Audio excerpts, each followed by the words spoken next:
और बिहार के शिक्षा मंत्री सुनील कुमार की तरफ से एक बड़ा ऐलान किया गया है। हमने फैसला लिया है कि ट्रांसफर नीति स्थगित रहेगी। मुख्यमंत्री के निर्देश पर यह फैसला इस वक्त लिया गया है।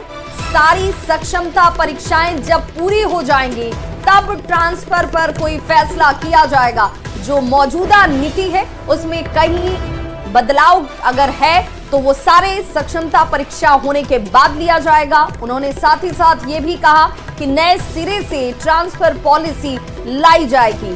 तो आपको बताते चले, पटना हाईकोर्ट की तरफ से आज ही इसे लेकर 3 हफ्ते का स्टे लगाया गया, जिसके बाद अब बिहार सरकार की तरफ से शिक्षा मंत्री ने ये बड़ा बयान दे दिया है।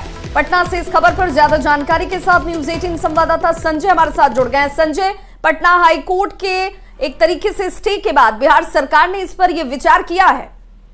देखिए विवाद निश्चित तौर पर बहुत बड़ा फैसला ले लिया सरकार ने, और हाल फिलहाल में ट्रांसफर पॉलिसी जो है वो लागू की गई थी, और आज अचानक से हाईकोर्ट का फैसला आया और उसके बाद बिहार के शिक्षा मंत्री ने इस बात की घोषणा कर दी कि बिहार में जो मौजूदा ट्रांसफर पॉलिसी है टीचर्स की, उसको स्टे किया जा रहा है, उस पर रोक लगाई जा रही है, उसको पोस्टपोन किया जा रहा है और नई शिक्षा नीति जो है वो जारी की जाएगी। जो उन्होंने माना कि जो व्यवहारिक कठिनाइयां हैं मौजूदा ट्रांसफर पॉलिसी में, जैसे कि सब डिवीजन में पोस्टिंग की बात कही जा रही है, तो कई ऐसे जिले हैं जहाँ एक ही सब डिवीजन है, तो ऐसे में कई शिक्षकों द्वारा, शिक्षक संगठनों द्वारा इस जो मौजूदा ट्रांसफर पॉलिसी है इसको लेकर नाराजगी जाहिर की गई थी, बात कही गई थी सरकार के पास, और अब मुख्यमंत्री नीतीश कुमार के निर्देश पर ये फैसला लिया गया। हालांकि उनका यह भी कहना है कि हाईकोर्ट का फैसला भले ही आज आया हो, लेकिन हमने कल ही इस बारे में फैसला ले लिया था कि जो मौजूदा ट्रांसफर पॉलिसी है उस पर रोक लगाई जाएगी। उन्होंने कहा कि बहुत सारे नियोजित शिक्षक जो हैं उनको 5 बार मौका दिया गया है सक्षमता परीक्षा देने का, तो ऐसे में वे पोस्टिंग से वंचित हो जाएंगे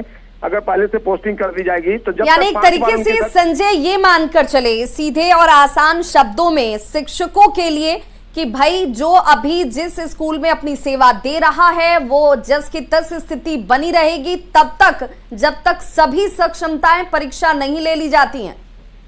जी बिल्कुल बिल्कुल, 5 बार सक्षमता परीक्षा देना है नियोजित शिक्षकों को। तो उन्होंने कहा कि जब सारी परीक्षाएं पूरी हो जाएंगी और जो मौजूदा व्यवहारिक जो समस्याएं आती हैं उस पर भी मंथन किया जाएगा, और सारी चीजों को ध्यान में रखते हुए न्यू ट्रांसफर पॉलिसी जो है बिहार में वो इम्प्लीमेंट किया जाएगा, ताकि शिक्षकों को, क्योंकि उनका ये कहना है कि जो ट्रांसफर पॉलिसी है उसका एकमात्र मकसद शिक्षकों को राहत पहुंचाना है, न कि उन्हें किसी तरह से परेशान करना है। इसलिए सरकार ने यह फैसला लिया है और मुख्यमंत्री का निर्देश मिला है, उसके आधार पर शिक्षा विभाग ने यह फैसला ले लिया है। और इस फैसले के बाद अब बिहार में जो मौजूदा ट्रांसफर पॉलिसी है वो आज से स्थगित कर दी गई है।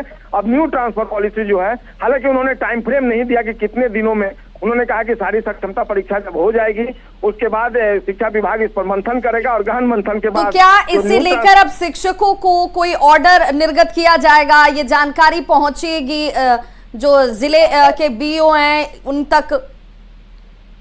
देखिए जाहिर सी बात है, अभी तुरंत फैसला लिया है सरकार ने, तो ऐसे में आज ही आदेश जारी हो जाएगा स्थगित करने को लेकर, और सारी जो तमाम चीजें हैं उसको शिक्षा विभाग आसाम तक पत्र के माध्यम, आदेश के माध्यम से सभी डीओ को क्लियर कर देगा। बिल्कुल, तो तमाम दुविधाओं को सरकार की तरफ से भी अब खत्म कर दिया गया है, जिसमें शिक्षक भी इस दुविधा में थे कि आखिर होगा क्या।